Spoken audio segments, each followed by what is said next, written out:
Hello friends, how is life. Welcome to learn English online with Krishna. दोस्तों, आज एक ऐसा टॉपिक सीखेंगे जो बहुत ही कॉमन है लेकिन कंफ्यूज करता है बहुत ज़्यादा लोगों को। ये टॉपिक है दोस्तों, यूजेज ऑफ डू। अब देखिए, डू एक ऐसा वर्ड है जो हम लोग बहुत ज़्यादा इस्तेमाल करते हैं, चाहे इंग्लिश बोलना हो चाहे लिखना हो। लेकिन होता क्या है कि इसके कई सारे फॉर्म्स हैं, जैसे डू, डज, डिड, ये फॉर्म्स हैं।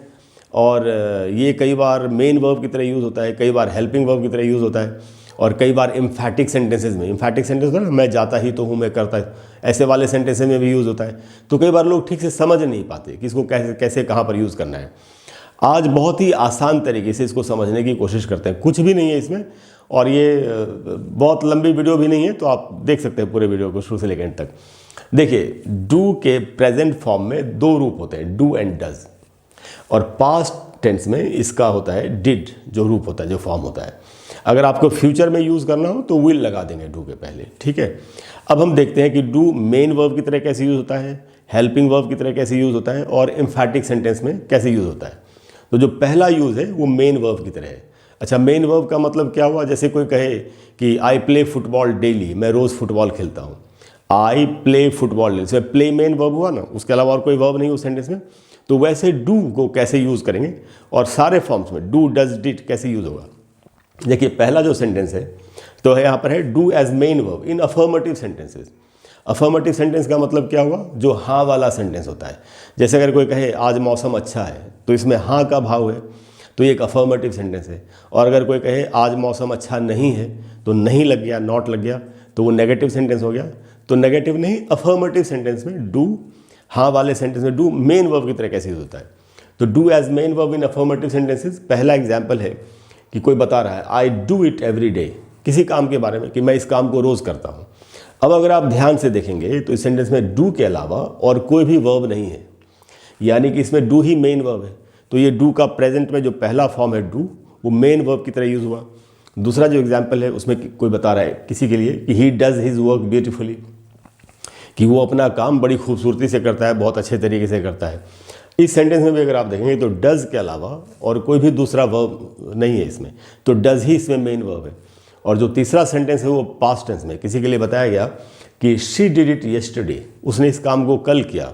अगर आप फिर देखेंगे ध्यान से तो इसमें डिड के अलावा और कोई भी वर्ब नहीं है, यानी इसमें डिड ही मेन वर्ब है। तो इस तरीके से डू के जितने भी फॉर्म्स है डू, डज, डिड, उनको आप मेन वर्ब की तरह किसी भी सेंटेंस में यूज़ कर सकते हैं। अब दूसरा जो यूज़ है वो ये है कि इसको हेल्पिंग वर्ब की तरह कैसे यूज़ करेंगे, तो आइए वो भी देखते हैं। अब देखिए, यहाँ लिखा है do as auxiliary, that means helping verb in negative and interrogative sentences. देखिए, डू का इस्तेमाल हेल्पिंग वर्ब की तरह जब हमको करना हो तो हम उसको नेगेटिव सेंटेंस में या इंट्रोगेटिव सेंटेंस में ऐसा कर सकते हैं। नेगेटिव सेंटेंस जो नहीं का भाव है जिनमें होता है, और इंट्रोगेटिव सेंटेंस जिनमें हम कोई सवाल पूछते हैं, कोई क्वेश्चन पूछते हैं। अब देखिए, यहाँ पर कुछ एक नेगेटिव सेंटेंसेज हैं जिनमें नॉट लगा होगा। तो पहला सेंटेंस है, कोई बता रहा है I do not like such weather, कि भाई मुझे ऐसा मौसम पसंद नहीं है। तो इसमें नॉट लगा हुआ है, तो एक नेगेटिव सेंटेंस है। देखिए, डू यहाँ पर ये रहा सेंटेंस में, आई do not like, do helping verb है, लाइक मेन वर्ब है। तो इस तरीके से एक नेगेटिव सेंटेंस में जिसमें नहीं का भाव है, आप डू को हेल्पिंग वर्ब की तरह यूज़ कर सकते हैं। अब इसके जो दूसरे फॉर्म्स हैं डज एंड डिड, उनको भी देख लेते हैं। दूसरा एग्जाम्पल है he does not come here daily, किसी के बारे में कहा जा रहा है कि वो यहाँ रोज़ नहीं आता। अब देखिए, डज है, इसमें नॉट लगा तो नेगेटिव सेंटेंस है। डज है और कम है, दो वर्ब्स हैं, तो डज जो है वो हेल्पिंग वर्ब है और कम जो है वो मेन वर्ब है। तो हेल्पिंग वर्ब की तरह यूज़ हुआ। एक और एग्जाम्पल है पास्ट टेंस का कि she did not complete her work on time, भाई उसने अपना काम समय पर पूरा नहीं किया, किसी के बारे में बताया जा रहा है। तो यहाँ अगर आप देखेंगे नॉट है लगा हुआ, नेगेटिव सेंटेंस है। डिड है एक वर्ब और दूसरा वर्ब है कंप्लीट, तो डिड हेल्पिंग वर्ब है और कंप्लीट मेन वर्ब है। तो इस तरीके से नेगेटिव सेंटेंस में ये हेल्पिंग वर्ब की तरह यूज़ होता है। अब इंट्रोगेटिव सेंटेंस देख लेते हैं। इंट्रोगेटिव सेंटेंस का मतलब है क्वेश्चंस, सवाल जो पूछते हैं हम। अब देखिए, नंबर 4 एक इंट्रोगेटिव सेंटेंस है, किसी से पूछा जा रहा है डू यू लाइक कॉफ़ी, भाई क्या आपको कॉफ़ी पसंद है। इस सेंटेंस में दो वर्ब्स हैं, एक है डू और एक है लाइक। डू हेल्पिंग वर्ब है और लाइक जो है वो मेन वर्ब है। दूसरा एग्जाम्पल, किसी के बारे में पूछा जा रहा है does he live with you, क्या वो आपके साथ रहता है। तो देखिए, इसमें भी दो वर्ब्स हैं, एक है डज और एक है लिव। डज जो है वो हेल्पिंग वर्ब है, लिव जो है वो मेन वर्ब है। तो इस तरीके से। और लास्ट सेंटेंस पास्ट टेंस में है did she forget her purse, कि क्या वो अपना पर्स भूल गई, किसी के बारे में पूछा जा रहा है। दो वर्ब्स इसमें भी, एक है डिड और एक है फॉरगेट। अच्छा, इसका उच्चारण है फॉरगेट, फॉरगेट ब्रिटिश इंग्लिश में, अमेरिकन इंग्लिश में फॉरगेट। जो भी आप इंग्लिश आपको बोलनी हो, ब्रिटिश या अमेरिकन, वो आप बोल सकते हैं। तो इसमें डिड एंड फॉरगेट दो वर्ब्स हैं, तो डिड हेल्पिंग वर्ब है, फॉरगेट मेन वर्ब है। तो इस तरीके से तो डू डज डिड को हम हेल्पिंग वर्ब की तरह यूज़ कर सकते हैं। अब जो तीसरा यूज़ है वो है एम्फैटिक सेंटेंस में। देखिए एम्फैटिक सेंटेंसेस कौन से होते हैं? हम नहीं बोलते कि मैं जाता ही तो हूँ, मैं करता ही तो हूँ, मैं खाता ही तो हूँ, उस तरीके से। तो डू इन एम्फैटिक सेंटेंसेस। तो पहला यूज देखिए, कोई बता रहा है I do come on time daily, मैं डेली समय पर आता तो हूँ। मान लेते हैं किसी को ब्लेम किया जा रहा है कि भाई आप देर से आते हो, दूसरे कहा क्या बात कर रहे हो यार, मैं डेली टाइम पर आता तो हूँ, और क्या करूँ, सुबह आके बैठ जाऊँ क्या? नहीं बोलते लोग। तो I do come on time daily. इस तरीके से जो मेन वर्ब है कम, आना, उसके पहले डू लगता है बात पर जोर देने के लिए। एम्फैटिक का मतलब हुआ जिसमें एम्फेसिस हो, यानी जोर हो।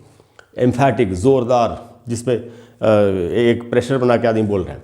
दूसरा एग्जाम्पल है शी डज लाइक इट, कह रहे उसको ये पसंद तो है, क्या बात कर रहे हो, उसको बहुत ज़्यादा पसंद है, ये ज़रूर ही पसंद है उसको, वो उसको पसंद तो है। एक और एग्जाम्पल होगा नीचे, किसी के लिए कहा गया he did tell you not to do it. नहीं बोलते उसने कहा तो था तुमसे कि इस काम को नहीं करना है, तो ही डिड टेल यू। तो जो भी मेन वर्ब है इन सेंटेंसेस में, एम्फैटिक में, उनके सब के पहले डू के फॉर्म्स लगे हुए हैं। तो दोस्तों यही यूजेस हैं डू के। हाँ, अब अगर आप कहेंगे कि डन कौन सा फॉर्म होता है, तो डन देखिए डू का थर्ड फॉर्म है। किसी वर्ब के 5 फॉर्म्स होते हैं, वैसे डू के भी 5 फॉर्म्स हैं। Do, did, done, doing, does, ये 5 फॉर्म्स हैं।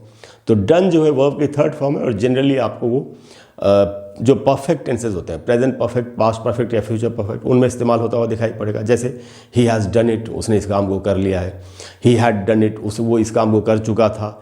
He will have done it, वो इस काम को कर चुका होगा।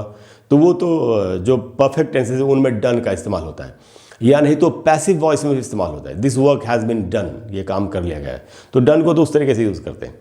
तो दोस्तों मुझे पूरी उम्मीद है कि आप समझ गए कि डू को कैसे कैसे इस्तेमाल करना चाहिए। 3 ही जो मैंने आपको बताया मेन यूजेज हैं, कि मेन वर्ब की तरह, हेल्पिंग वर्ब की तरह, और एम्फैटिक सेंटेंसेज में। अब अगर कोई भी ऐसा टॉपिक है जो आपको कंफ्यूज कर रहा हो, जिस पर आप चाहते हैं कि मैं आपके लिए एक वीडियो बना दूं, तो आप कमेंट्स में लिखिए। मैं जल्दी से जल्दी कोशिश करूंगा कि आपको उस पर एक वीडियो बना करके दे दूं। Thank you very much. आप लोगों ने काफ़ी सपोर्ट किया है मेरा, उसके लिए बहुत बहुत आपका धन्यवाद। अगली क्लास में मिलते हैं और मैं आपको फिर किसी अच्छे टॉपिक पर कोई अच्छी बात बताता हूँ। Thank you very much. Bye bye.